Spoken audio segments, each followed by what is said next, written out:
नमस्कार। उपेंद्र नाथ रैना साहित्य संवाद के इस मंच पर मैं अपने मित्रों का हार्दिक स्वागत करता हूं, अभिनंदन करता हूं। आज हमारा कार्यक्रम है कविता के बहाने और आज के कार्यक्रम में हमने यहाँ पर इस मंच पर आज दो विशेष अतिथियों को आमंत्रित किया है, जिनसे हम उनकी कविताएं सुनेंगे और उनसे बीच-बीच में बातचीत भी करेंगे। ये मेरे लिए सौभाग्य की बात है कि आज हमारे बीच में वरिष्ठ कवि श्री देवेंद्र धर जी हैं, जो है तो भारत से, मूलतः तो कश्मीर से हैं, आजकल शिमला में रह रहे हैं, हिमाचल में, लेकिन इन दिनों हम उनको जोड़ते हैं ऑस्ट्रेलिया से। अब ऑस्ट्रेलिया किन कारणों से गए हैं उनसे हम बातचीत करेंगे, पता चलेगा। और दूसरे जो अतिथि हैं हमारे, वो है औरंगाबाद से सुपरिचित कवयित्री दोलन रॉय। दोलन रॉय थोड़ी देर में हमारे साथ जुड़ेगी। नव हस्ताक्षर है, अच्छी कविताएं लिखती है और आज के जो सामाजिक परिस्थितियां हैं उन पर उनकी अच्छी पकड़ है। तो हम सबसे पहले यहां पर इस मंच पर जोड़ देते हैं दोलन रॉय को। नमस्ते दोलन जी, आपका स्वागत है। आपका स्वागत है। आप आज हमारे बीच में औरंगाबाद से जुड़ी हैं और हम आपसे बातचीत करेंगे, आपकी कविताएं सुनेंगे। और अब हम ऑस्ट्रेलिया से जोड़ते हैं श्री देवेंद्र धर को, जो हमारे दूसरे कवि हैं आज के इस मंच पर। धर साहब प्रणाम करता हूँ। नमस्कार। नमस्ते। आपको भी बहुत बहुत अच्छा लग रहा है। मैडम डोलन को भी नमस्कार प्रणाम। बहुत बहुत बढ़िया, बहुत अच्छा लग रहा है। देखिए, इस बीच में हमारे अब मित्र जुड़ने शुरू हो गए। सदानंद मिश्र जी जुड़ गए हैं, रश्मि बजाज जी जुड़ गई हैं, ब्रजेश सिन्हा जी हमारे साथ जुड़ गए, पिलकेंद्र अरोड़ा जी जुड़ गए। सभी मेरे साहित्यकार और प्रसारण कर्मी मित्र हैं। मैं उनका स्वागत करता हूं आज के इस मंच पर। आप जानते हैं दोस्तों, आज कविता के बहाने मेरे पास दो विशेष अतिथि हैं। एक औरंगाबाद से दोलन रॉय। आपकी दोलन, मैं फेसबुक पर कविताएं पढ़ता रहता हूं, आपको बहुत फॉलो करता रहता हूं। आपकी कविताएं बहुत अच्छी हैं और जो वर्तमान की सामाजिक और अन्य परिस्थितियां हैं उन पर आप कविताएं लिखती है, आपकी बहुत अच्छी पकड़ है। और देवेंद्र धर जी हमारे दूसरे कवि हैं जो ब्रिस्बेन ऑस्ट्रेलिया से जुड़े हैं आज हमारे साथ। आप वरिष्ठ कवि हैं और मैं धर साहब के बारे में बताना चाहूंगा। धर साहब, आपको बहुत बहुत शुभकामनाएं दे रहा हूं। आपका पिछले दिनों ये काव्य संग्रह आया है, सुबकते पन्नों पर बहस। तो मैं अपने मित्रों को आपकी ये पुस्तक दिखा रहा हूं। मैं इसके लिए आपको शुभकामनाएं दे रहा हूं। आपका स्वागत है।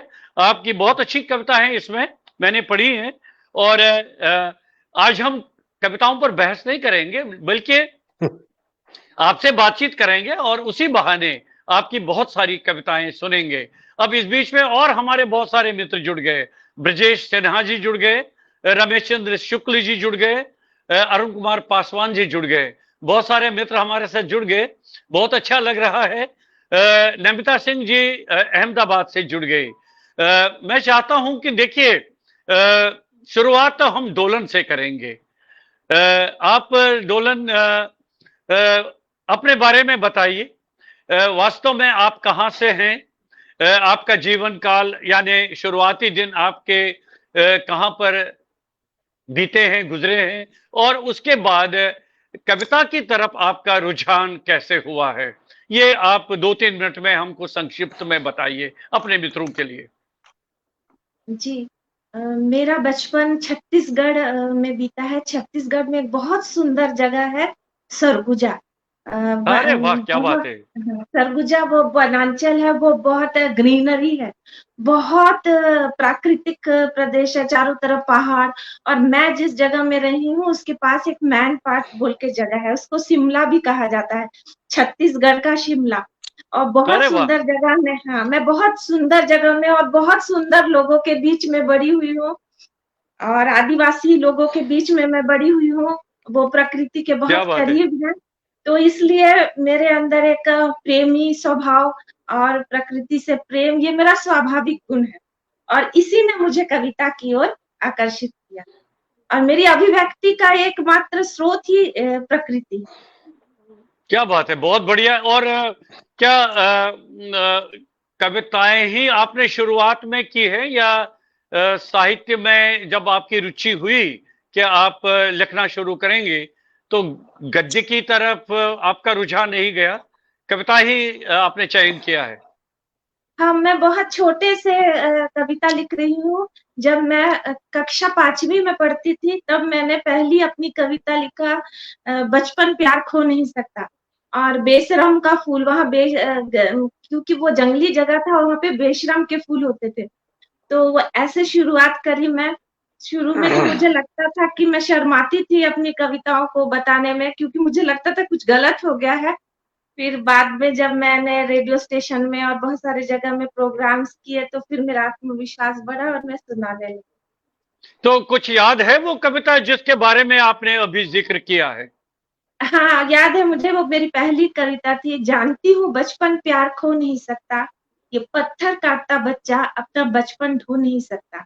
ढोए भी क्यों, इसकी मजूरी कौन देता है, रात भर ये बच्चा भूखे ही सोता है।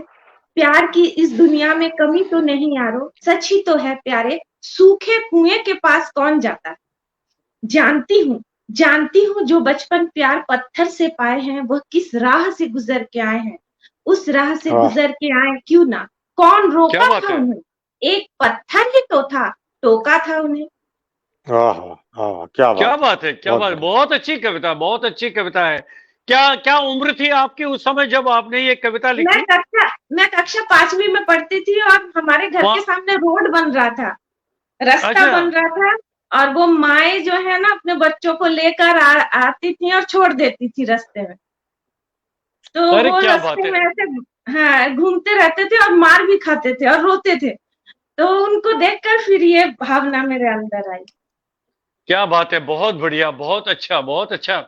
और उसके बाद फिर आपने कविताएं लिखना शुरू कर दिया। और कुछ याद है कि पहली कविता कब आपकी प्रकाशित हुई थी, कहां पर हुई थी? पहली कविता मैं प्रकाशित नहीं हुई थी, पहली कविता रेडियो स्टेशन अंबिकापुर में मैंने पाठ किया था। आप अंबिकापुर की कवयित्री थी, आकाशवाणी अंबिकापुर, क्या बात है। उन्होंने मुझे बुलाया था और मैं बहुत डरते हुए गई थी और मुझे लगा था कि ये कुछ गड़बड़ ना हो जाए सुनाने के बाद। फिर जब मैं सुना कर निकली तो मुझे अच्छी कविताएं हैं तुम्हारी, फिर उसके बाद मैंने छपने को दिया। पहले तो मैं छपवाने के साहस ही नहीं कर पा रही थी कि मेरी कविता छप जाएंगी, उतना साहस ही नहीं था मुझे। फिर जब रेडियो स्टेशन में प्रोग्राम हो गया और बहुत सारे लोग मुझे कहे कि अच्छा है तुम्हारी कविता, तो भी मुझे विश्वास नहीं हो रहा था। वो अच्छा बोल रहे थे लेकिन मुझे ऐसे लग रहा था कुछ गड़बड़ है। फिर उसके बाद मुझे यकीन आया, कविता अच्छा लिखती हूँ इस पर नहीं, लेकिन अपनी संवेदनशीलता पर यकीन था कि मेरी लिख अच्छा रही हूँ या नहीं रही हूँ, इस पर मैंने ज्यादा ध्यान नहीं दिया। मैंने अपनी संवेदनशीलता की ओर तरफ ध्यान दिया। क्या बात है, बहुत अच्छा। तो लेकिन मैं आपसे ये जानना चाहूंगा, वर्तमान में आप औरंगाबाद में रहती हैं, तो वहां से आके औरंगाबाद में क्या मतलब किसी कारणवश या कोई नौकरी वगैरह है, कोई काम काज आप कर रही हैं वहां पर? हाँ, यहाँ पे मैं स्पोर्ट्स टीचर थी। अभी मैंने कोरोना के पहले छोड़ा और मैं यहाँ भी लिखते रही और मैं बहुत सारी सामाजिक कार्यक्रम में भाग लेती हूँ और बहुत सारे स्कूल में मेरे प्रोग्राम्स के लिए मुझे बुलाते हैं। मोटिवेशनल प्रोग्राम वगैरह करती हूँ और मेरा मेन मोटो है स्पोर्ट्स। मतलब स्पोर्ट्स मैं चाहती हूँ कि हर लड़की और हर लड़के स्पोर्ट्स में हो, क्योंकि मेरा यह से पर्सनली मानना है कि अगर आप स्वस्थ नहीं होंगे तो आप स्वस्थ सोच भी नहीं सकते। आपको क्या बात है, क्या बात है, हाँ। बहुत अच्छी बात कही आपने, बहुत बढ़िया। चलिए, आपकी कविताएं अब हम सुनना शुरू करेंगे, लेकिन उससे पहले मैं देवेंद्र धर जी से निवेदन करता हूं कि धर साहब, आप अपने बचपन के दिन याद करेंगे। आप तो मूलतः तो कश्मीर से है आप, लेकिन जी ऐसा नहीं है। जी सर, हाँ बताइए। तो ऐसा नहीं है, मेरी जी जी मेरी जी जड़ें जरूर कश्मीर में रही होंगी। मैं हिमाचल प्रदेश सोलन में जन्म लिया मैंने, और चंबा, मंडी, कुल्लू, बिलासपुर, पिताजी अध्यापक थे तो उनके साथ सारे जिलों में रहता था। अंततः हिमाचल प्रदेश विश्वविद्यालय से मैंने पोस्ट ग्रेजुएशन करी, और कविताएं मैंने लिखना छठी सातवीं से शुरू कर दिया था। मेरी पहली कविता उत्तर भारत का एक बड़ा लोकप्रिय समाचार पत्र हो सकता था, हिंदी मिलाप करके, जी उधर जी से जी। छपता था, जलंधर से छपता था। तो मैंने कविता भेजी, उन्होंने छाप दी, तो मुझे एक झटका सा लगा। मैं कहा यार ये तो उन्होंने छाप। तो तब से थोड़ा प्रॉम्प्ट होकर फिर विश्वविद्यालय में कविताओं में उलझा लगा रहा। करते करते लंबी यात्रा कर ली, एक काव्य संग्रह लिख दिया। वो जब मैं नौकरी करता था, और नौकरी ने मुझे सारा हिंदुस्तान दिखाया, कश्मीर से लेकर कन्याकुमारी तक। क्या तो बात मेरी है। पहली पहली पोस्टिंग मेरी केरल में हो गई, जहां हिंदुस्तान खत्म हो जाता है। तो फिर वापस आए, बंगलौर मंगलौर होते हुए फिर दोबारा पंजाब में घूमे। इस तरीके से हिमाचल जो पहाड़ी कविता का जो हिंदी रूपांकन है, या हिंदी उसका समावेश है, शायद वो ही मेरी कविताओं में ज्यादा रहा है, मैं ऐसा समझ पा रहा। तो कविताओं का सिलसिला ऐसा रहा। विश्वविद्यालयों में कभी कभार कविता पढ़ देते थे मंच पे, तो वो एक आधा पुरस्कार पकड़ा देते थे, तो हम खुश हो जाते थे, अपने आप को बहुत बड़ा कवि समझते थे। हुआ ये कि अब बाद में फिर धीरे धीरे बीच में एक अंतराल आ गया, कुछ पारिवारिक स्थितियां ऐसी बनी कि मैं नियमित रूप से कविताएं नहीं लिख सका। मेरा पहला काव्य संग्रह 1991 में आ गया था, और इस काव्य संग्रह को हिमाचल सरकार भाषा संस्कृति अकादमी द्वारा पुरस्कृत किया गया था कविता में। तो उसके बाद एक लंबा अंतराल हो गया। फिर अचानक लिखना पढ़ना शुरू किया, एक दो कविताएं फेसबुक पर डाली, तो एक दो मित्रों भाइयों ने देखी, तो उन्होंने बोला यार क्या बात है, ये तो भाई तुम लिखा करो। फिर हमारे बड़े भाई साहब हैं सतीशधर, उन्होंने हमारी मदद कर दी, बोला छाप दे यार इसको, काय के लिए बैठा। छपी तो एक बहुत अच्छा अच्छा संस्करण एक बन के सामने आ गया। तो इस तरीके से अपना जीवन चला। इस पर चर्चाएं भी काफी होती रही काव्य संग्रह के ऊपर। तो अब मैं आपके सामने हूँ, ब्रिस्बेन में हूँ, ऑस्ट्रेलिया में हूँ, घूमता रहता, नहीं ये घुमंतु हूँ। नहीं नहीं, ये तो मेरे लिए सौभाग्य की बात है कि आपने समय निकाला और हमारे साथ जुड़ गए। और जी जी, क्या आप कुछ कहना चाह रहे हैं? हाँ, सही भाग्य सौभाग्य तो हमारा है डॉक्टर साहब कि आपने ये अवसर प्रदान किया। उपेंद्र नाथ रैना साहित्य संवाद के कविता के बहाने देश प्रदेश के लोगों से जुड़ने का अवसर मिला, तो मैं उनका भी आभार करना चाहूंगा, आपका भी आभार करना। चलिए बहुत बढ़िया। मैं अब आपको और थोड़ी सी सूचना देना चाहता हूं जी कि सतीश धर जी हमारे साथ जुड़ गए हैं। आपको देख रहे हैं, हमारा कार्यक्रम देख रहे हैं। और जी हरिद्वार से रमेश रमन जी जो बहुत बड़े गीतकार हैं, वे भी जी हमारे साथ जुड़ गए हैं।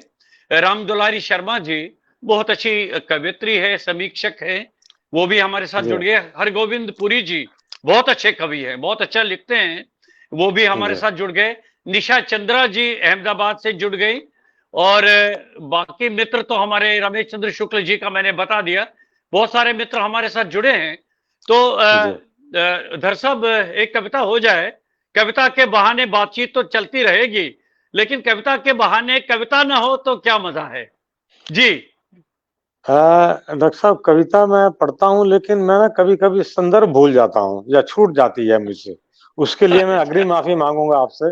आजकल कुछ थोड़ी बीमारी हो गई है मुझे, निकल जाता है। मेरी जो काव्य संग्रह है, इसकी एक पहली कविता है सुबकते पन्नों पर बहस।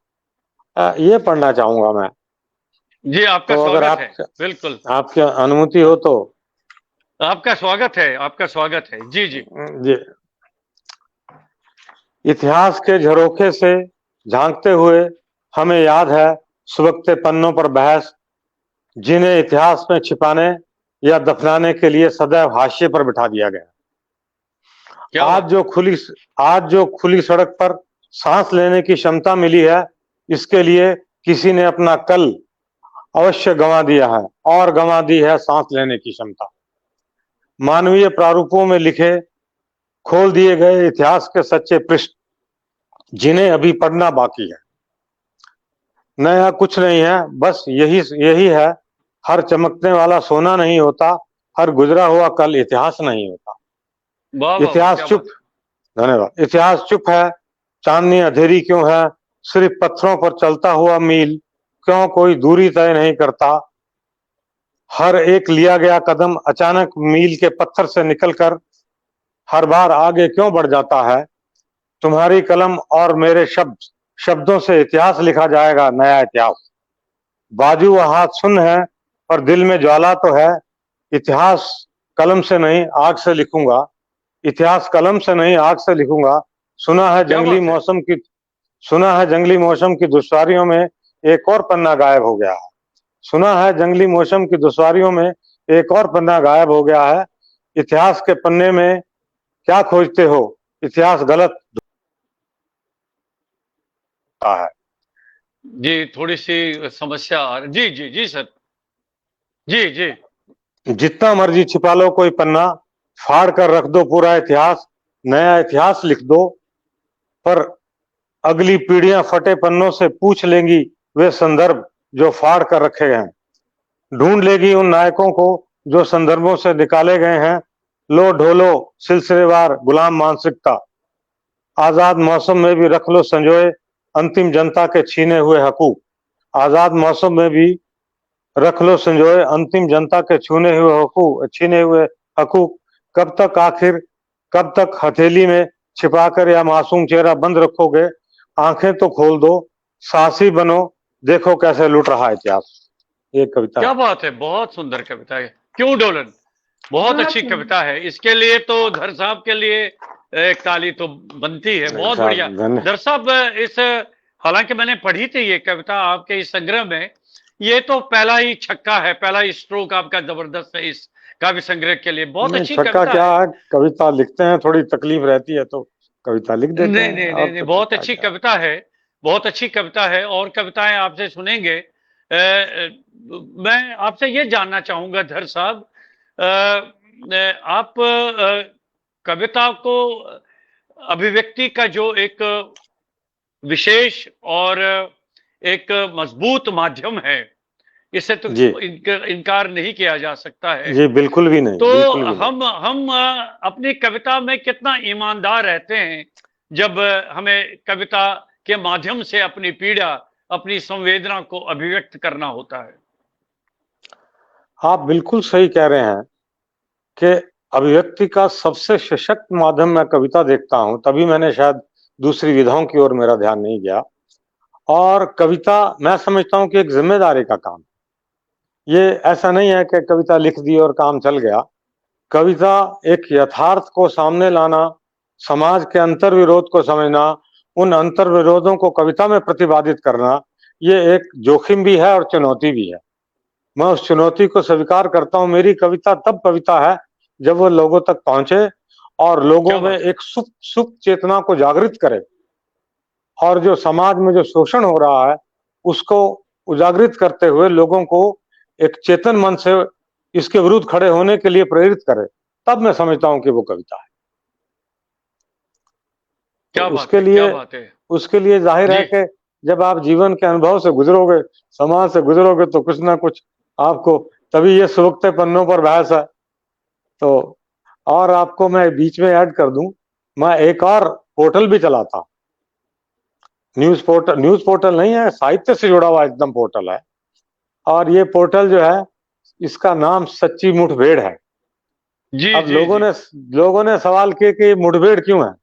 मैं कहा ये हर एक आदमी एक मुठभेड़ में है। सवाल है कि मुठभेड़ सच्ची है या झूठी है, इसका सवाल है। मुठभेड़ झूठी भी हो सकती है। आदमी की लड़ाई को मैं एक सच्ची मुठभेड़ समझता हूँ। तो इस तरीके से मेरी सोच है। हो सकता है कि जी जी, हो सकता है कि मतलब इतनी ठीक ना लगे किसी को, पर मेरा अपना सोचना है, मैं ऐसे जीवन को सोचता हूँ। क्या बात है। नहीं, बहुत अच्छा, आपने तो अपना मंतव्य बता दिया। आपकी अवधारणा क्या है इसके बारे में। दोलन, आपका क्या विचार है? कविता को आप किस रूप में लेती हैं, और कविता ही क्यों लिखती हैं आप तो गद्य भी लिख सकती थी। मैं लिखती हूँ गद्य भी, लेकिन कविता इसलिए क्योंकि बहुत सारी चीजों को हम बहुत छोटे रूप में, सार बोलते हैं जिसे, सारजिस्ट, उस रूप में हम बहुत सारी चीजों को बहुत बता सकते हैं, है ना। और हमेशा जो नाभि रहता है केंद्रित, केंद्र, उसमें ज्यादा शक्ति होती है। तो मैं मानती हूँ कि कविता बहुत शक्तिशाली होती है, इसीलिए शक्ति के प्रति मेरी रुझान है थोड़ी, तो मैं इसलिए कविता को ऐसे चुनी कि इससे मैं बहुत कुछ कम शब्दों में कह सकती हूँ। बहुत बढ़िया। तो अब आप अपनी एक कविता सुनाइए, एक दो कविताएं सुनाइए आप। जी, आपका स्वागत है।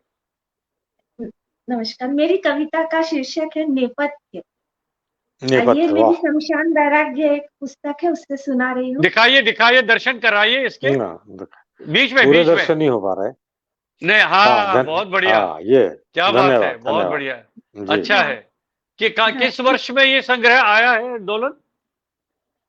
ये 2-3 साल पहले आया है ये संग्रह। वो बहुत बढ़िया। जी जी जी, सुनाइए, कविता सुनाइए आप। मैं नेपथ्य हूँ, मैं नेपथ्य हूँ, प्रत्यक्ष और अप्रत्यक्ष के बीच की कड़ी हूँ, प्रत्यक्ष और अप्रत्यक्ष के बीच की कड़ी हूँ, पूर्ण और अपूर्ण के बीच की मैं ही तो एकमात्र लड़ी हूँ, पूर्ण और अपूर्ण के बीच की मैं ही तो एकमात्र लड़ी हूँ, सत्य को प्रमाणित करता हुआ मैं, सत्य को प्रमाणित करता हुआ मैं, प्रचलन में विचलन, प्रचलन में विचलन, आह्वान में विसर्जन, आह्वान में विसर्जन, समय को नापता हुआ, समय को नापता हुआ, नेपथ्य में मैं कांपता हुआ। क्या बात है, बहुत बढ़िया, बहुत अच्छा। जी जी, समय को नापता हुआ, नेपथ्य में मैं कांपता हुआ, दंड को दंडित होते देखा, दंड को दंडित होते देखा, अखंड को खंडित होते देखा, अखंड को खंडित होते देखा, औचित्य का भी अवलोकन करता हूँ, औचित्य का भी अवलोकन करता हूँ, मैंने देखा वीरता में भीरुता, मैंने देखा वीरता में भीरुता, दया करुणा की आड़ लेकर, दया करुणा की आड़ लेकर पनप रही क्रूरता। बहुत बढ़िया, बहुत बढ़िया। असूची और सूची के बीच की रेखा, असूची और सूची की बीच की रेखा, रुचि को भी मैंने, रुचि को भी मैंने चुटके से सीमाओं को लांघते देखा। क्या बात है, बहुत अच्छा दरसा, बहुत अच्छी पंक्ति है। वाह वाह, क्या बात है। समय के अकृतज्ञ भाव को, समय के अकृतज्ञ भाव को देख मन ही मन भापता हूँ, समय के अकृतज्ञ भाव को देख मन ही मन भापता हूँ, मैं नेपथ्य में कांपता हूँ, मैं नेपथ्य में कांपता हूँ। बहुत अच्छी कविता, बहुत अच्छी। अच्छा, इसी प्रवाह में एक और कविता सुनाइए, फिर धर साहब से सुनेंगे। जी जी, सुनाइए एक और कविता। क्या बात है। एक कविता मैंने लिखी थी, ये मैंने डाली भी फेसबुक में, मैं नास्तिक हूँ। ये मेरी बहुत फेवरेट कविता है, ये सुनाती हूँ मैं नास्तिक हूँ, मैं नास्तिक हूँ, मेरे लिए स्वर्ग और नर्क दोनों एक हैं, ना आस्था मंत्र पर, न विश्वास किसी तंत्र पर, न आस्था मंत्र पर, न विश्वास किसी तंत्र पर, अभाज्य हूं गुणांक रहित, अभाज्य हूं गुणांक रहित, अपेक्षा और उपेक्षा दोनों एक हैं, स्वयं को स्वेच्छा से जोड़, स्वयं को स्वेच्छा से जोड़, दैवीय प्रतीक्षा को छोड़, दैवीय प्रतीक्षा को छोड़, मन में नहीं कोई होड़, रजनी में उषा में, रजनी में उषा में, अंतर में अंतराल में, हो जा मैंने स्वयं को काल में। बहुत बढ़िया, क्या बात है, क्या बात है। जकड़ा हुआ सब भ्रम जाल में, जकड़ा हुआ सब भ्रम जाल में, लिपटा हुआ सब बनावटी दिखावटी खाल में, लिपटा हुआ सब बनावटी दिखावटी खाल में, मैं नास्तिक हूँ, कहाँ जाऊं, मैं नास्तिक हूँ, कहाँ जाऊं, कहाँ शीश झुकाऊं, कहाँ दीप जलाऊं। बहुत बढ़िया, बहुत बढ़िया।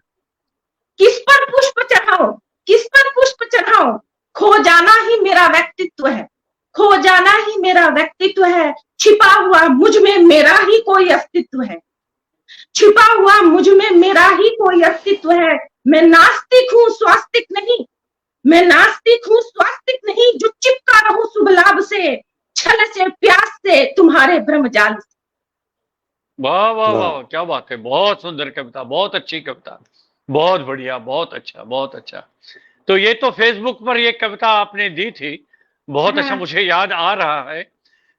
धर साहब, अब आपकी बारी है, तो बातचीत तो हम बाद में करेंगे, लेकिन पहले तो कविताओं का दौर चले। बहुत अच्छा, जी जी, आपका स्वागत है।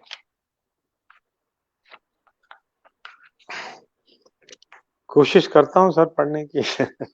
नहीं साहब, बहुत बढ़िया। मैं जो हमारे और मित्र जुड़ गए हैं, योगेश त्रिपाठी जी जुड़ गए हमारे, बहुत अच्छे नाटककार हैं, हमारे परम मित्र हैं। कुमार अशोक सराफ साहब जुड़ गए हैं, बहुत अच्छे कवि हैं। अजामिल व्यास जी भी जुड़ गए हैं, डोलन, वो भी आपका कार्यक्रम देख रहे हैं। लोकेंद्र त्रिवेदी जी प्रतिष्ठित रंगकर्मी हैं। भानु प्रकाश रघुवंशी जी बहुत अच्छे कवि है। सभी का मैं हार्दिक स्वागत करता हूं। संतोष रैना जी भी जुड़ गई हैं, हमारा कार्यक्रम देख रही हैं। और सतीश धर साहब तो जुड़े हैं, कार्यक्रम देख रहे हैं। धर साहब, देवेंद्र जी, जी सर, आपका स्वागत है जी, बताइए जी। आपका स्वागत है। कुछ हिदायतें और चेतावनियां,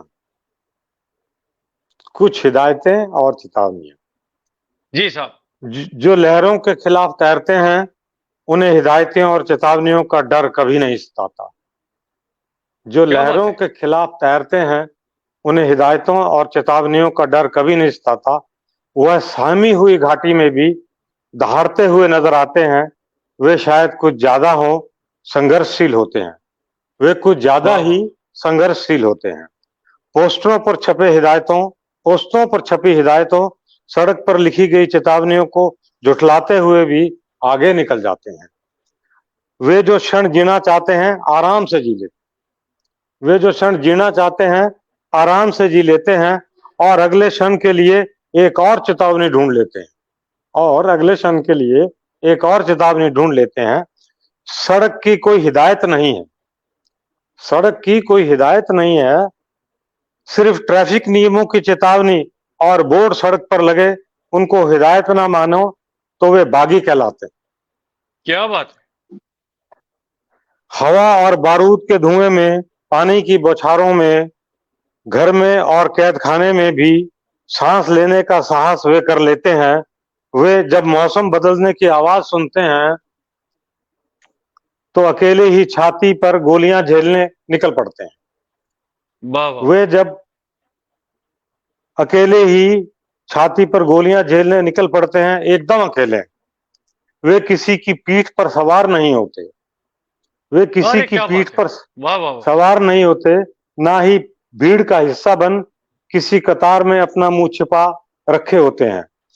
वे सब हिदायतें और चेतावनियां ढोते हुए किसी बम विस्फोट के बाद जमीन पर बिखरे हुए अपने मांस के लोथड़े एकत्र करने में व्यस्त नजर आते हैं। वे तमाम लाउड स्पीकरों की चेतावनी, तोतों की रटी रटाई भाषा सुनते हुए भी एक बंदूक के सामने अपना सीना बेखौफ प्रस्तुत करने के लिए निकल पड़ते हैं। वे किसी भी भूभाग में धधकती सी आग में कठोर और सुड़ेल शरीर पर पड़ते कोड़ों का आनंद लेते नजर आते। दहकते अंगारों पर चलना अपना सुखद क्षण समझते हैं। हालांकि हिदायतें और चेतावनियां उनके लिए दर्ज की गई होती हैं, वे हैं कि हर युग में पैदा होते हैं,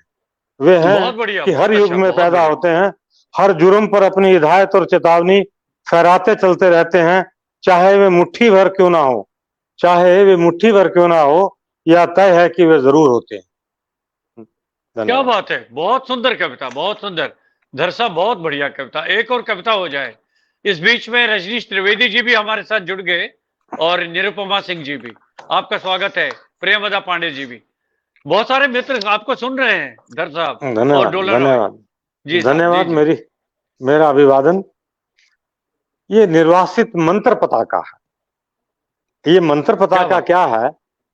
ये बुद्धिस्ट लोग जो झंडियां लगा के रखते हैं, शायद कभी आपने, हमारे पहाड़ में बहुत लगती इधर उधर भी हैं। आजकल एक नया फैशन चला है कि गाड़ी के पीछे, शायद पता नहीं आपने देखा, कुछ झंडियां लहरा के रखते हैं। वो ओम मणि वो मंत्र लिख के रखते हैं, जो बुद्धिस्ट समाज के लिए बड़ा महत्व इंपॉर्टेंट होता है। अब ये पहाड़ में क्या होता है कि जहां मन करता टिका देते हैं, ये लामा लोग उसको बांध के चले जाते हैं। उस पर एक कविता है, निर्वासित मंत्र पताका। ये लोग बहुत भयानक निर्वासन का दंश झेल रहे हैं, और शायद ऐसा दंश विश्व में किसी ने न झेला। इनका कमाल ये है कि जब ये आंदोलन करते हैं तो ये जिंदाबाद मुर्दाबाद गोलियां नहीं चलाते, ये आत्मदाह कर लेते। ओहो देखिए अहिंसा का क्या गजब कृत्य है। वो आंदोलन बंदूक गोली या जिंदाबाद मुर्दाबाद या चाइना वो सब नहीं करते हैं, सिर्फ आत्मदाह कर लेते हैं। उनको गुस्सा है, किस तरह का गुस्सा है। जो इनके जो गुरुमुख होते हैं उनको दोरजी कहते हैं। दोरजी सुनो जो सब वह बोल रही है, दुर्जी सुनो वह सब जो बोल रही है, अपनी माला को कुछ विराम दो। ये थोड़ी माला वाला घुमाते रहते हैं ये लोग, काफी ज्यादा एकदम अहिंसक हैं, बहुत समर्थक हैं। अपनी माला को कुछ विराम दो, या पताका जिसे तुम मजबूती से दो पेड़ों के छोर बांध गए हो, बोधि बनाकर अपनी औपचारिकता पूरी करके दूर चले गए हो, इसे अकेली छोड़कर। मंत्रों से भरी हुई ये पताका हवा को शुद्ध करती, सुगंधित, सारे आकाश में फैलती, धागे के अलग अलग हिस्सों में सटी, सबके साथ जुड़ने के एहसास में लहरा रही है, कई रंगों में आजादी के लिए फड़फड़ा रही है मंत्र पताका। विश्व के उस छोर को देखो, एक मुल्क की बात कर रहा हूं मैं। विश्व के उस छोर को देखो जहां क्षितिज छूता है आसमान, जहां छोटे समूह अब जारी रखे हैं घुटन भरे माहौल में सांस लेने का प्रयास। अब छोटे समूह जारी रखे हैं घुटन भरे माहौल में सांस लेने का प्रयास। यह सहमी सी मुस्कान अपने ही सवालों से घिरी कुछ कह रही है मंत्र पताका। इतनी विनम्र और सटीक भाषा शायद आप और मैं नहीं समझ सके। इतनी विनम्र और सटीक भाषा शायद मैं और आप ना समझ सके। आक्रोश और गुस्सा भी इतना ही भरा है। चुपचाप बंदित वातावरण में फैलते जा रही है मंत्र पताका। ऊंचे पहाड़ों से मैदानों की ओर बढ़ती, हर मौसम में रंग बदलती, नए सिरे से अपने आप को हिलाती, जन जन को अपनी उपस्थिति का एहसास कराती, ये मंत्र पताका। क्या बात। पुराने मंत्र को सूखी स्याही से गाढ़ा करती, नए मंत्र लिखती यह मंत्र पताका। अहिंसक आंदोलन के नाम पर कितने आत्मदाह करवाती, बिन विरोध के फिर भी टकटकी लगाए देखती यह मंत्र पताका। फीके रंगों को झेलती, दंडित होने की चुनौती से नहीं डरती। देश कोई भी हो, अपने देश से दूर इसका अपना संस्कार है। व्यवस्था को धकेलती चल रही, मुक्त भाव हृदय लेकर अपनी जमीन पर सांस लेने की आकांक्षा में तुम्हें अपने साथ रुकने का संदेश देने के लिए गला फाड़ फाड़ कहती है। संघर्षों में रहते हुए भी जी रही है ये मंत्र पताका। धन्यवाद। क्या बात है, बहुत सुंदर कविता, बहुत बढ़िया, बहुत अच्छा, बहुत अच्छा। वो क्या होता है डॉक्टर साहब के? जी सर बताइए। क्या होता है डॉक्टर साहब, वो बांध के चले जाते हैं, उसके बाद देखते नहीं है उसको। आजादी के दीवाने वो भी हैं, ये भी हैं, उनको भी अपना देश चाहिए, मंत्र पताका को भी अपना देश चाहिए। क्या बात है, क्या बात है, बहुत बढ़िया, बहुत अच्छा, बहुत अच्छा। देखिए कवि मन तो यही होता है, कवि संवेदना यही होती है, क्योंकि हम जो अनुभव करते हैं, जो अपने आसपास देखते हैं, जो भोगते हैं, उसी का तो वर्णन होता है, उसी की तो ये बिंब प्रतिबिंब के रूप में सामने आता है। डोलन, आप और कविता सुनाइए ना। सुनाती हूँ मैं भी। मुझे किसी ने कहा कि आपकी कविताएं बहुत कठिन होती हैं, बहुत कठिन लिखती हैं आप, समझ में भी नहीं आता है, ऐसे बहुत सारे लोगों ने मुझे कहा। तो कुछ आप सरल लिखिए। तो फिर मैंने मतलब जो समझ में आ जाए या बच्चों को भी समझ में आ जाए, ऐसी 2 कविताएं लिखी, गीत के रूप में लिखी है मैंने। नहीं सुनिए एक मिनट, ये तो आपने बहुत अच्छा बिंदु उठाया है। धर साहब, ये कठिन और आसान कविता क्या होती है? कविता तो कविता होती है। तो यहाँ पर तो मैं थोड़ा सा आश्चर्य में हूँ। कविता आसान, कविता कठिन, कविता ये नहीं पता था, ये मुझे भी नहीं पता था जब मुझे कहा। जी सर डॉक्टर साहब, मैं समझ रहा हूँ ये भाषा विन्यास का प्रश्न है। हाँ। क्या होता है कि थोड़े कठिन शब्द मैं भी कोई इस्तेमाल कर जाता हूँ, तो मुझे भी कुछ लोग पूछ लेते हैं कि भाई ये क्या है करके। हाँ ऐसा भाषा जो है जनमानस की भाषा होनी चाहिए सही मायने में। हाँ, ये एक जनमानस बड़ा बड़ा बड़ा गंभीर एक प्रश्न है ये, लेकिन हाँ। फिर भी थोड़ा बहुत बीच में आ जाता। शायद भाषा विन्यास की ओर बात कर रहे होंगे कि आसान शब्दों में आप लिखिए जिसको हम समझ सकें। अभी अदर अन्यथा अभिव्यक्ति है, अभिव्यक्ति की मैं ये समझाऊं। नहीं, मेरा विचार है जब हम कविता करते हैं तो उस समय हम शब्द नहीं सोचते हैं कि किस भाषा का इस्तेमाल करें, बल्कि जो हमारा विचार जो होता है, जो भाव होता है, वो उस शब्दावली को उसका चयन करता है कि उसको कौन से शब्द चाहिए, कौन से वो अभिव्यक्ति चाहिए। खैर, ये तो बहुत बड़ा बहस है, इस पर अलग से हम विचार कर सकते हैं, क्योंकि ये इन्होंने कह दिया कि कविता कठिन है या सरल है। अब सुनाइए दोलन, अब आप कविता सुनाइए, आपका तो स्वागत मैंने है। सरल कविता लिखी कि समझ में आ जाए सबको। चलना होगा, चलना होगा, हमें तो संग संग चलना होगा। चलना होगा, चलना होगा, हमें तो संग संग चलना होगा।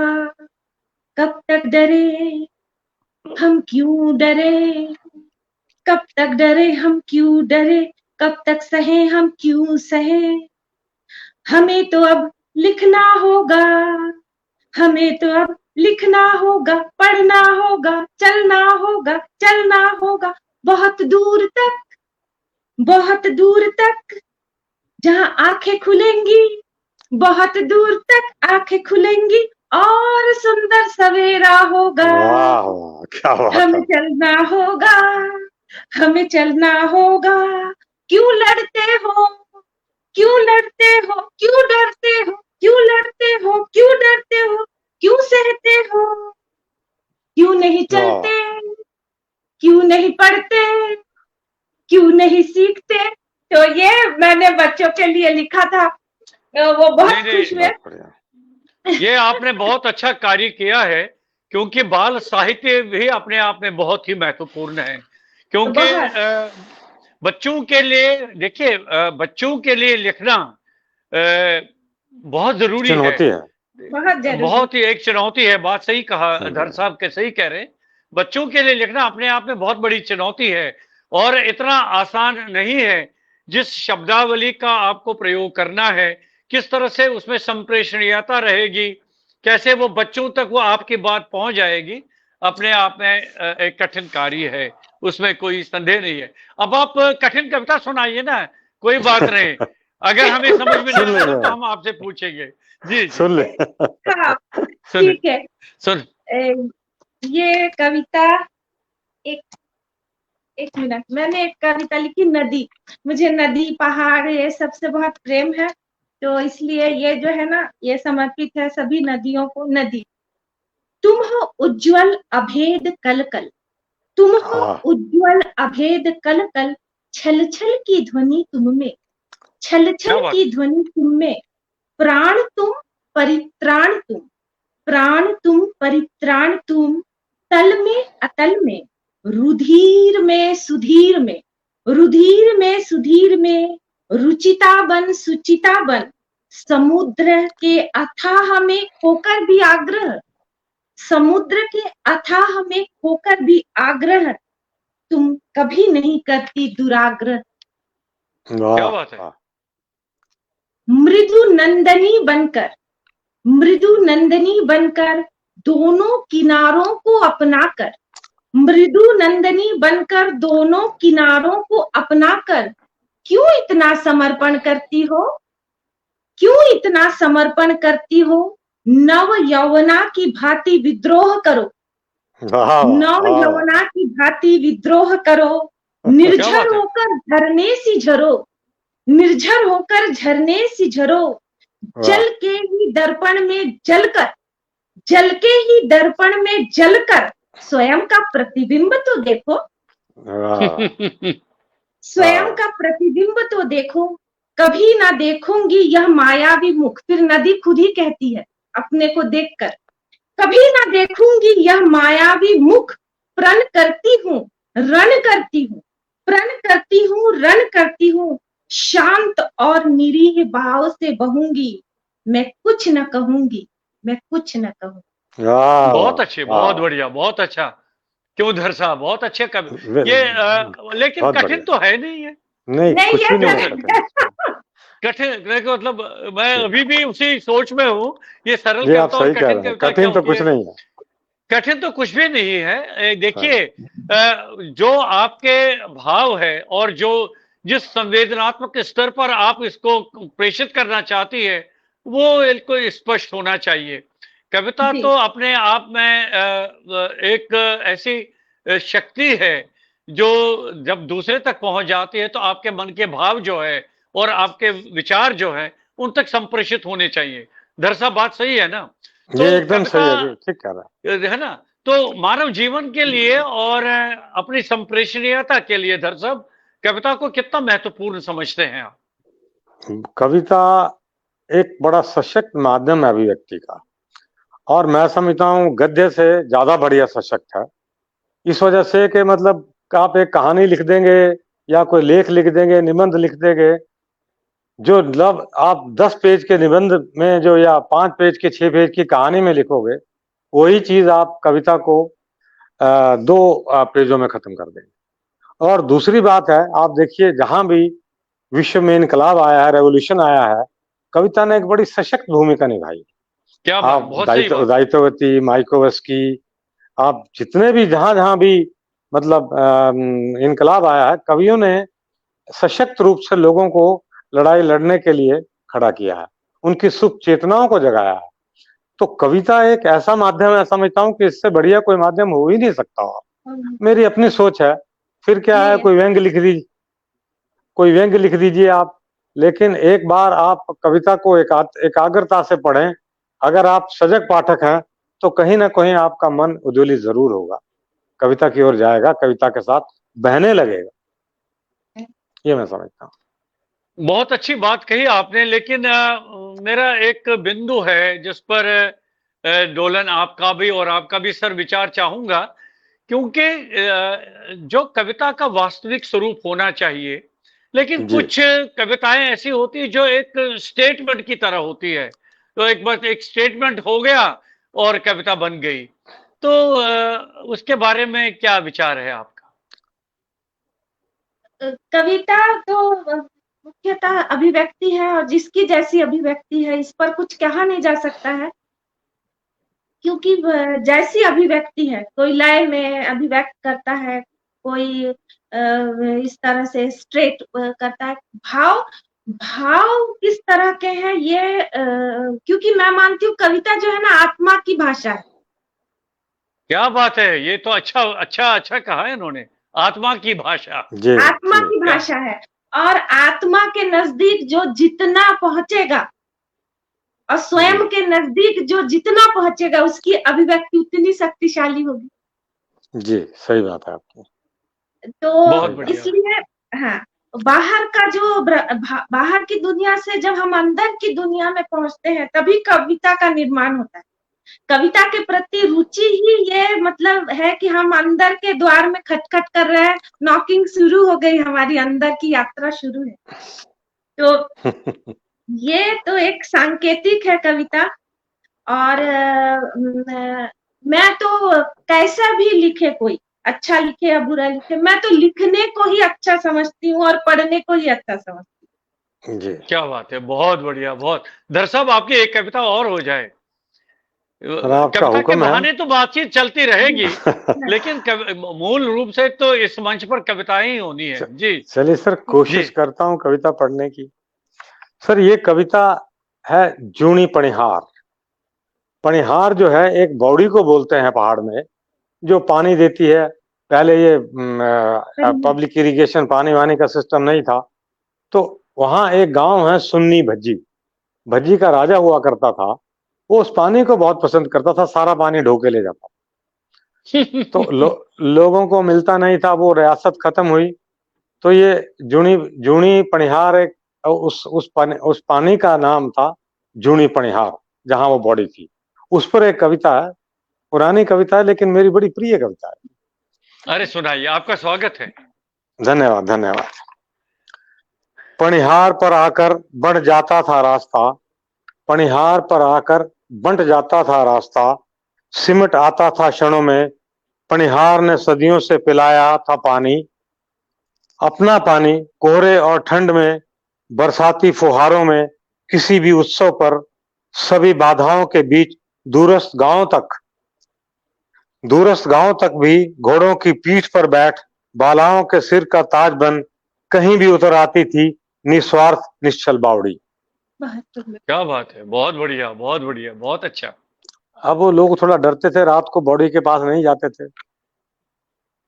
फिर भी थूका था उस पर किसी ने, दागा था बारूदी गोला, पनिहारन पालती है दैत्य, मत जाना देर सवेर, नहीं पिलाएगी वह पानी, भोगा नहीं था कभी पनिहार ने सुख, राजा की विरासत से निकल पहुंची थी अकेली गांव की देरी पर, बिना किसी भाव के उसने पिलाया था पानी, बिना किसी भाव के उसने पिलाया था पानी। सिंचाई विभाग ने पनिहार की आंतों में खोल दिया अपना कार्यालय, चूस लिया था रक्त, इस टूटते जुड़ते अंतर को बावड़ी अब भी नहीं समझती थी। इस टूटते जुड़ते अंतर को बावड़ी अब भी नहीं समझती थी।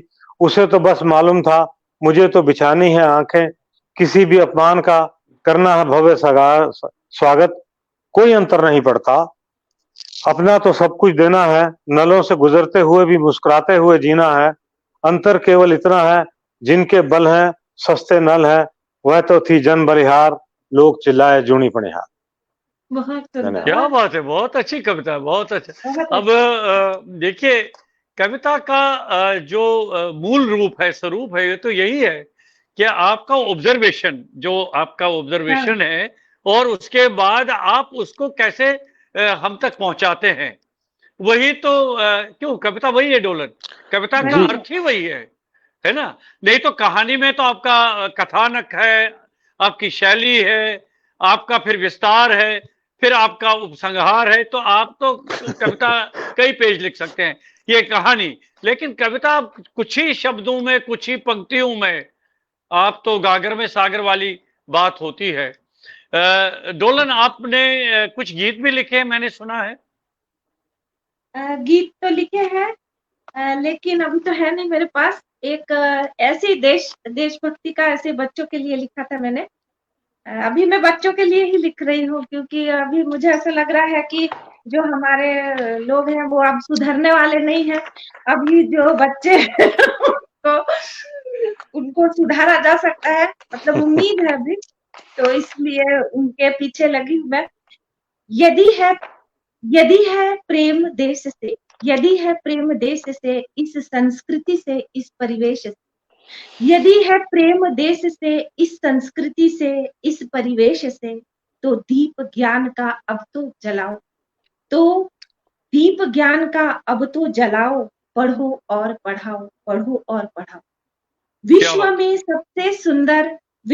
सबसे सुंदर जब अपना देश है, विश्व में सबसे सुंदर जब अपना देश है, तो तुच्छ है, निम्न है भेदभाव, क्यों फिर इतना क्लेश है, फिर क्यों इतना क्लेश है। विश्व में जब सबसे सुंदर अपना देश है, तो तुच्छ है, निम्न है भेदभाव, फिर क्यों इतना क्लेश है। एक है एक रहेंगे, एक है एक रहेंगे, फिर क्यों इतना द्वेष है। एक है एक ही रहेंगे, फिर क्यों इतना द्वेष है। लूटने वाले मिट गए, लूटने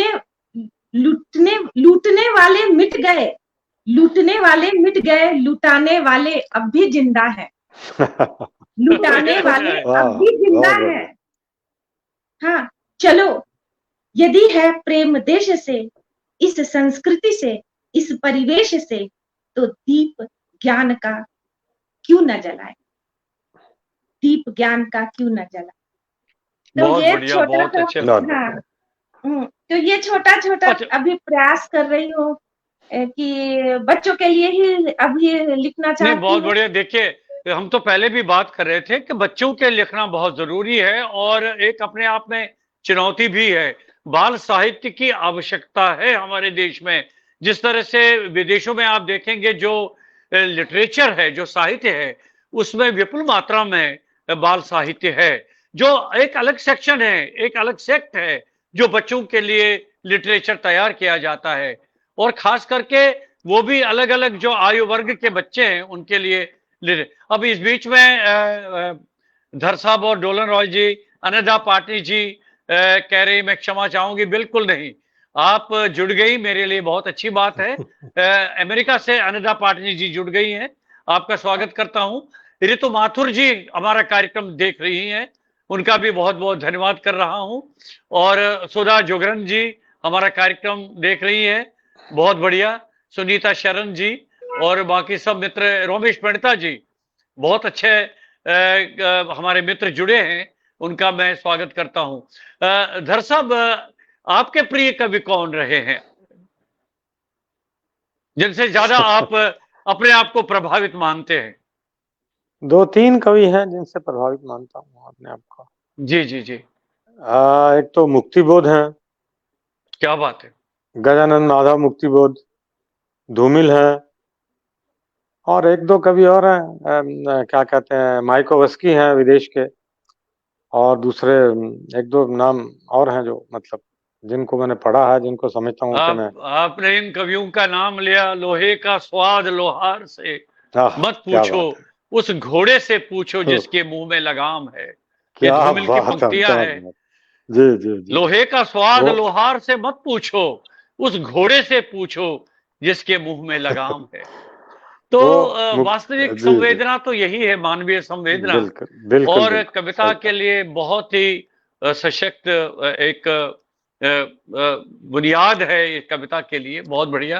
अनंता जी, आपका बाद में रिकॉर्डिंग सुनिए, आपका स्वागत है। लेकिन जितनी देर आप हमारे साथ जुड़ी है, हमारे लिए ये बहुत अच्छी बात है। धर साहब, एक और कविता हो जाए। सर आपका आदेश है तो कुछ करना पड़ेगा। अरे सर जी, आदेश नहीं, मैं तो प्रतीक्षा कर रहा हूं। मैं तो बहुत सारी कविताएं, मेरे सामने 2 महान कवि बैठे हैं, तो मैं तो नहीं एक श्रोता महान, के रूप में आपके समक्ष हूं। नहीं सर, आपके सामने क्या महान है और क्या अमहान नहीं है। नहीं नहीं, नहीं ऐसा ना हाँ? कहिए प्लीज। अजामिल व्यास जी भी जुड़े हैं, आपका भी स्वागत है व्यास जी। आपको मैं बहुत फेसबुक पर देखता रहता हूं, बहुत सक्रिय हैं आप और बहुत अच्छे विद्वान व्यक्ति हैं। जी जी जी। धर साहब, काली भेड़ें, क्या बात है। खून का स्वाद कुछ भेड़ियों को ही नहीं, भेड़ों को भी पड़ गया है। खून का स्वाद कुछ भेड़ियों को ही नहीं, भेड़ों को भी पड़ गया है। काली भेड़ें, काली भेड़ें, वे भी जानती है खून का स्वभाव, कौन सा चखा जाए, कौन सा रखा जाए। अगले मौसम के लिए स्वादु हैं, आनंदित होती हैं ये काली भेड़ें। क्या बात है। भेड़ों की पहचान से बाहर भेड़ें मस्त घूमती है भेड़ियों के बीच। भेड़ों की पहचान से बाहर भेड़ें मस्त घूमती है भेड़ियों के बीच। बात भेड़ों और भेड़ियों की नहीं, भेड़ चाल में इनकी पहचान मुश्किल है। भेड़िए कभी शहर आ जाते हैं, अपनी कमाई का हिस्सा खींच लाते हैं, पर भेड़ें कभी शहर नहीं आती। पर वाह भेड़ें वाह वाह, कभी क्या भाई। कभी शहर नहीं आती, फिर भेड़ियों को गच्चा देकर अपना हिस्सा छीन लेती है। फिर वाह वाह भेड़ियों को वाह। गच्चा देकर अपना हिस्सा छीन लेती है। भेड़ों में भी संभव नहीं होता भेड़ों को पहचानना। भेड़ की औकात पहचानना बहुत मुश्किल है। कभी ये काली भेड़ें नहीं दिखती कि अलग से नजर आने लगे। काला रंग तो बदनाम हो गया है, वाह वाह, काला रंग तो बहुत बढ़िया। बदनाम हो गया है। भेड़ें तो सफेद भी हैं। गद्दी की पीठ पर पुलकित होती ये शरीफ भेड़ें। वो गद्दी शफड़ हैं, पहाड़ के वो जो भेड़ पालक है उनको गद्दी कहते हैं। वो कुछ भेड़ों को अपने बाहर उठा लेते हैं। हिमाचल के घुमंतु जनजाति है ये। गद्दी की पीठ पर पुलकित होती हैं भेड़ें, ये शरीफ भेड़ें। अपनी सुगंध बिखेरती भेड़ियों को निमंत्रण देती निकल जाती हैं शहर से दूर। यह सब तब होता है जब भेड़ियों के वफादार कुत्ते सो रहे होते हैं। धन्यवाद। बहुत तो बढ़िया, बहुत अच्छी कविता क्या है, होता है, वो बहुत अच्छी। कुत्ते पालते हैं, वो अपने रखते हैं बीच में, कुत्ते ऊँगते हैं, वो भेड़िए उठा के ले जाते हैं भेड़ों को। हाँ, क्या बात है, क्या बात है। अजामिल जी ने एक फरमाइश की थी, लेकिन शुरुआत में आपने वो कविता सुनाई थी, नेपथ्य के बारे में बात कर रहे हैं कि सुनाने का आग्रह कीजिए। व्यास जी, उन्होंने वो कविता शुरू में ही सुनाई है, तो मैं आपसे निवेदन करता हूं, बाद में मैं आपको उसका लिंक भेज दूंगा, आप सुन लीजिएगा। फेसबुक पे ये कार्यक्रम उपलब्ध होगा। मैं मित्रों को बताना चाहूंगा, आज हमारे बीच में औरंगाबाद से डोलन रॉय, सुपरिचित कवियत्री है, बहुत अच्छा लिखती है, और वास्तव में शिमला के हैं, हिमाचल के हैं, श्री देवेंद्र धर जी, जो वरिष्ठ और प्रतिष्ठित कवि हैं, आजकल ऑस्ट्रेलिया में है। इस समय ऑस्ट्रेलिया में लगभग 12:30 बज गए होंगे। जी जी जी, तो बिल्कुल रात के बहुत अच्छा। रात के आप हमारे जी रात के 12:30 बजे, यानी कल की तारीख आपके कैलेंडर में आ गई है, शामिल हो गई है। बहुत बढ़िया, बहुत अच्छा। जो अभी डोलन, जो आपने अभी काव्य संग्रह दिखाया, उसमें कोई कविता सुनाई? हाँ, मेरी एक और काव्य संग्रह है, ये शत्रुपा। बीच में अरे वाह वाह, बहुत बढ़िया, बहुत अच्छा। बीच में थोड़ा सा और बीच में लाइए, इस साइड। हाँ, बिल्कुल बिल्कुल, बहुत अच्छा, बहुत बढ़िया जी। क्या बात है, क्या बात है। हाँ, इसमें मैंने जो बहुत अच्छा, इसमें अंकुर सूचक जी ने बहुत अच्छा अपना ड्राइंग भी किया है, बहुत सुंदर। और मेरे इसमें जो कविता है, इसमें मैंने वेदकालीन महिलाओं को लिया है। बहुत सारे अपाला, सत्या, घोषा, जिनके एक नगा, जिनके बारे में ना, धात्री, जिनके बारे में बहुत कम सुना गया है, उनके बारे में लिखा। और एक इसमें मैंने मतलब ऐड किया, श्रीखंडी को मैंने इसमें शामिल किया, क्योंकि जो ट्रांसजेंडर रहते हैं वो महिलाएं बनना पसंद करती हैं। तो मैं ये मानती हूँ कि वो जो ट्रांसजेंडर जो है, वो जितना महिलाओं को सम्मान देते हैं, पुरुष उतना सम्मान नहीं दे पाते। वो खुद ही महिला का ऐसा वेश धारण कर लेते हैं। तो इसलिए मैंने ये महिला विशेषांक जब इन्हें निकाला, तो इसमें मैंने श्रीखंडी को स्थान दिया, उनको सम्मान देने के लिए, ट्रांसजेंडर। अच्छा सुनिए, व्यास जी ने लिखा है, शत्रुपा एक अलग तरह का काव्य संग्रह है, उनका ये कहना है। अच्छा, धर साहब लिख रहे हैं उर्मिला सुनाएं, तो किन के लिए है ये? धर साहब आपके लिए या आपके लिए डोलन? उर्मिला मैंने लिखा है इसमें। अरे वाह, क्या बात है, सुनाइए सुनाइए। उर्मिला के बारे में लिखा मैंने, मैं वह पत्र हूँ प्रियवर, मैं वो पत्र हूँ प्रियवर, जिसे कभी न खोला गया, जिसे कभी न खोला गया, चुप रही सदा, मुझसे कुछ न बोला गया। क्या बात है। प्रतीक्षारत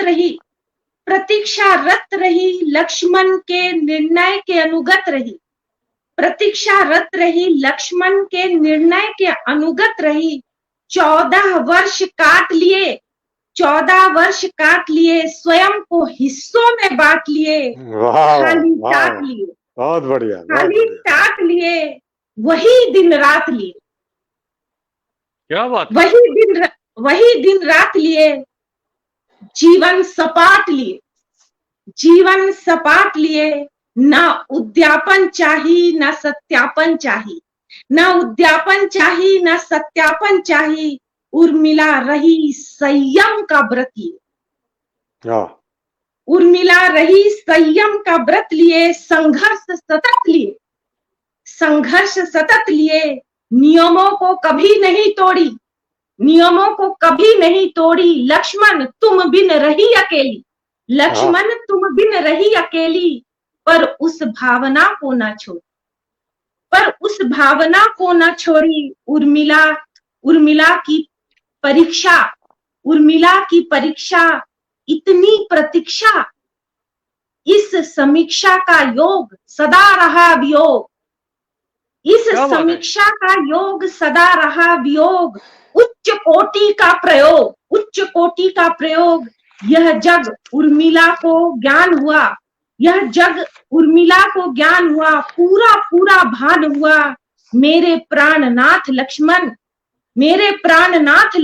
मेरे सम मेरे विषम न रह गया कोई तम, न रह गया कोई तम, पूछ रहा समय कौन थी उर्मिला, पूछ रहा समय कौन थी उर्मिला, एकाकार उर्मिला, एकाकार उर्मिला, उसे कुछ क्यों नहीं मिला, उसे कुछ क्यों नहीं मिला।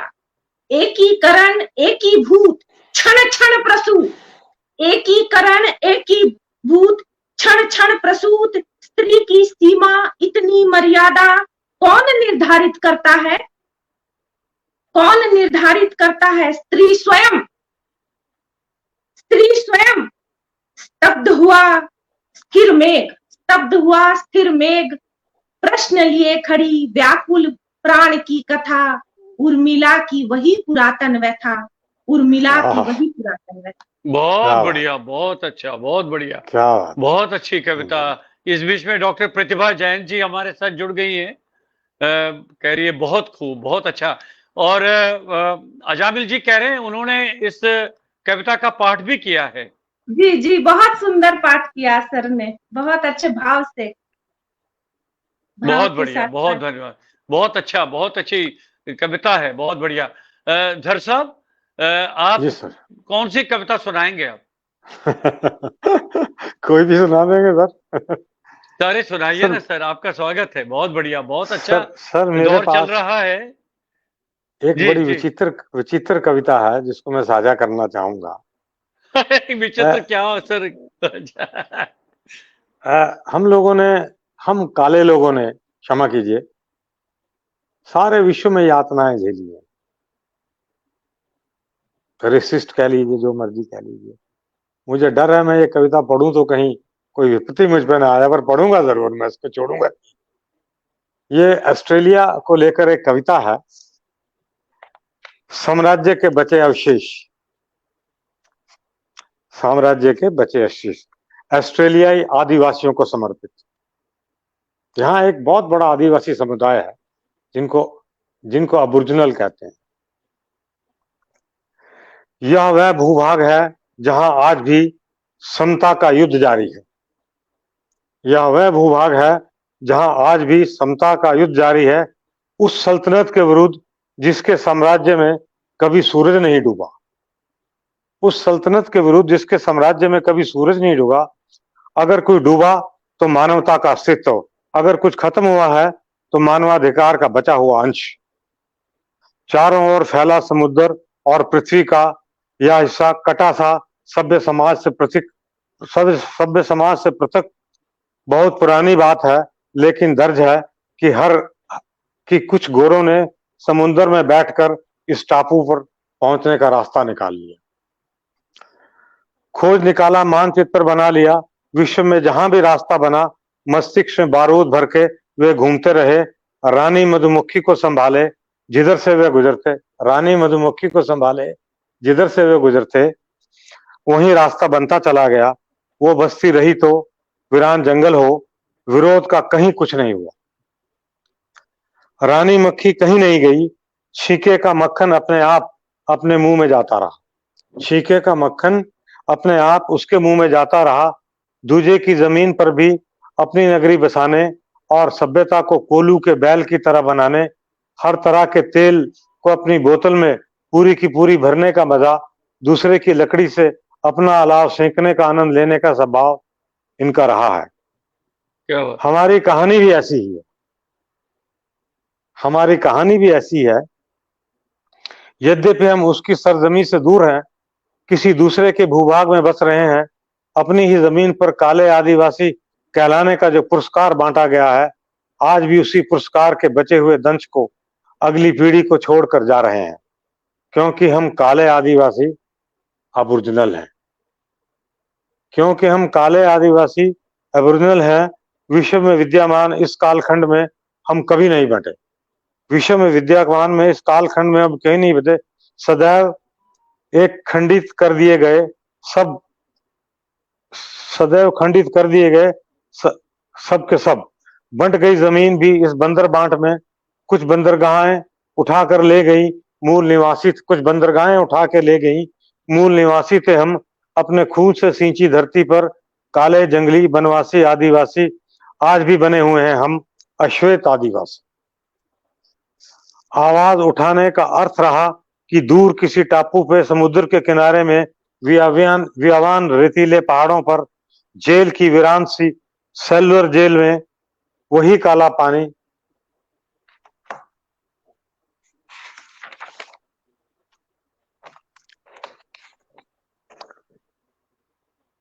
हर रास्ते पर बना दिया है। पोर्ट ब्लेयर हो या तस्मानिया, जिसे हम आप सभी धन लुटाकर देखने का शौक रखते हैं। पोर्ट ब्लेयर हो या तस्मानिया, जिसे हम तस्मानिया यहाँ एक जगह है जिसे हम अपना धन लुटाकर देखने का शौक रखते हैं। आज भी विश्व के सबसे प्रजातंत्र की संसद में अश्वेत नस्लवादी हैं। आज भी कायम है वह स्वार्थ बड़ी श्वेत नस्लवादी सर्वोच्चता। कहीं सुविधाओं के मानिंद बना हुआ है मुट्ठी भर अस्तित्व। नपुंसक हैं हम, आजाद कहलाएगी उसी संविधान में, उसी संसद में, उसी रंग में। देश बना हमारा सत्ता आपकी, देश बना हमारा सत्ता आपकी, स्रोत हमारा धरती आपकी। हर स्वतंत्रता दिवस पर अवकाश का आनंद लेते हैं, इस पोस्टर को चिपका कर काम चला लेते हैं। गोरो इस बात को मत भूलो, तुम्हारी सफलता के लिए हमारा लहू पिया गया। धन्यवाद। बहुत बढ़िया, बहुत चिंतनीय है, बहुत अच्छा है। और अब आपके पास कौन सी कविता है डोलन, जो आप इस मंच के माध्यम से, अभी 5-7 मिनट हमारे पास है, अब हम समापन की ओर आ रहे हैं, तो बहुत सारे मित्र हमारे जुड़े हैं और आपको सुन रहे हैं, दोनों को, डोलन रॉय को और देवेंद्र धर जी को। बहुत बढ़िया, बहुत अच्छा जी। इस कविता संग्रह की एक कविता श्रीखंडी सुना रही हूँ मैं।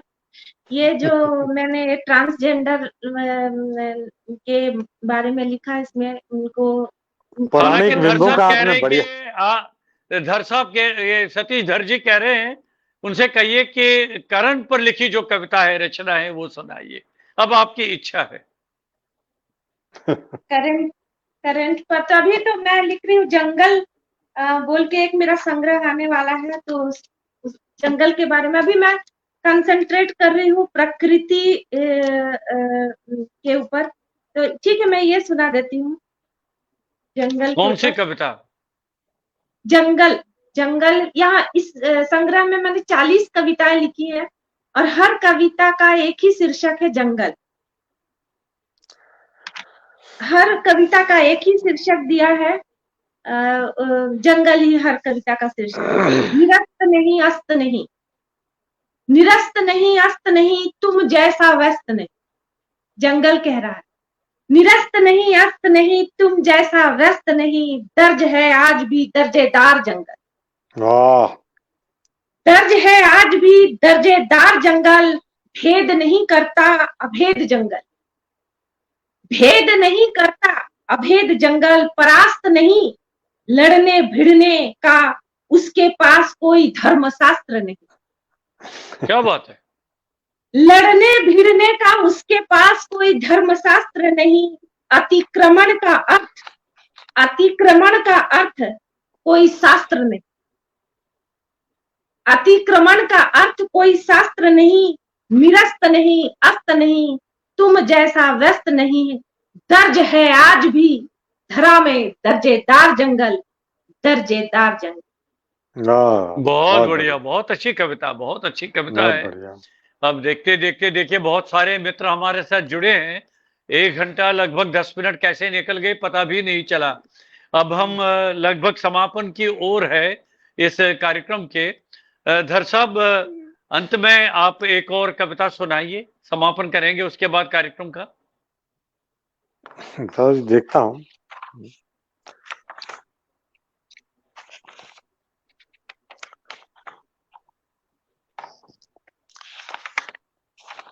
एक छोटी सी कविता सुनाता हूँ।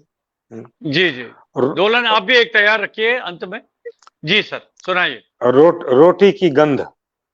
क्या बात है। जब पेट आकाश हो जाता है, भूख में रोटी की गंध का सवाल तब उठता है। जब पेट आकाश हो जाता है, भूख में रोटी की गंध का सवाल तब उठता है, जब धरती धूप पर बहस करती है, हड्डियां टटीरी बन जाती हैं, भूख में रोटी की गंध का सवाल तब उठता है। हवा सूखती है और फिर धूल उफनती है। एक और झोंका आंधी का आता है, सौंप देता है पौधों को दर्द। एक और झोंका आंधी का आता है, सौंप देता है पौधों को दर्द। धूल झोंपड़ियों के पेट में घुस जाती है। छतों के उखड़ने से घबराकर दुबक जाते हैं पक्षी, और खतरनाक बिल्लियां कत्लेआम का फतवा सुनाए जाने के बाद और खतरनाक बिल्लियां कत्लेआम का फतवा सुनाए जाने के बाद उन पेड़ों पर चढ़ जाती हैं जो रो रहे हैं। बरसते हैं बरसात। दरिया आग उगल सकते हैं।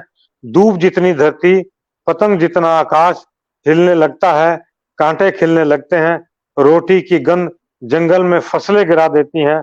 गुमसुम कड़े पहाड़ बर्दाश्त करते हैं यह अत्याचार पहले की तरह। धन्यवाद। क्या बात है, बहुत सुंदर कविता, बहुत अच्छी। वो अपने मित्रों ने बहुत पसंद की है। ये रोटी की गंध जो आपने कहा ना, इसको बहुत पसंद किया गया। बाद में आप कमेंट्स देख लीजिएगा, उनका आप जवाब दीजिए।